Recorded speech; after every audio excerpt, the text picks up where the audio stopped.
अभिमान पाहिजे. आणि तसं जर आपलं काय चाललंय तर ते गाव धन्य आहे. नामदेवरायांनी त्या आरणमेंढीला धन्यता दिली.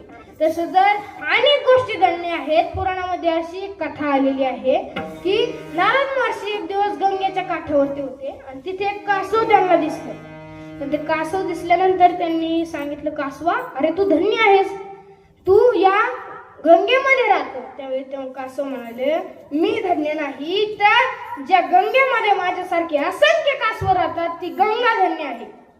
त्यावेळी नारद महर्षी गंगा मातेची स्तुती करायला लागले. मग गंगा माता प्रसन्न झाली आणि मग नारद महर्षी म्हणले, गंगा माता तुम्ही धन्य आहेत. त्यावेळी ते म्हणाले, मी धन्य नाही, तर माझ्यासारख्या असंख्य नद्या ज्या सागराला जाऊन मिळतात तो सागर धन्य आहे. मग नारद महर्षी सागर महाराजांकडे गेले. म्हणले, सागर महाराज आपण धन्य आहेत. त्यावेळी ते म्हणाले, मी धन्य नाही, तर मी ज्याच्यावरती आहे ती पृथ्वी धन्य आहे, ती पृथ्वी माता धन्य आहे.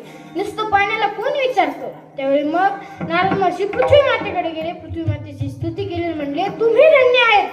त्यावेळी पृथ्वी माता म्हणाले, मी धन्य नाही, तर मला ज्यांनी निर्माण केलं ते धन्य आहेत. म्हणजे मग कुठे गेले तर नामदेवराय ब्रह्मदेवांकडे गेले. नारद महर्षी ब्रह्मदेवांकडे गेले.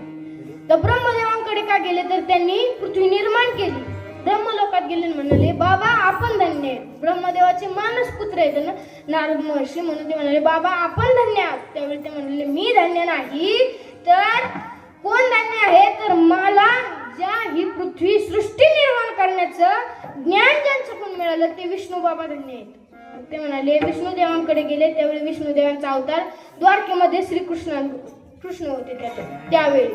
मग ते श्रीकृष्णांकडे गेले. म्हणले, श्रीकृष्ण आपण धन्य आहात. ते म्हणले, मी धन्य नाही, तर ज्यांच्यामुळे आम्हाला अवतार घ्यावा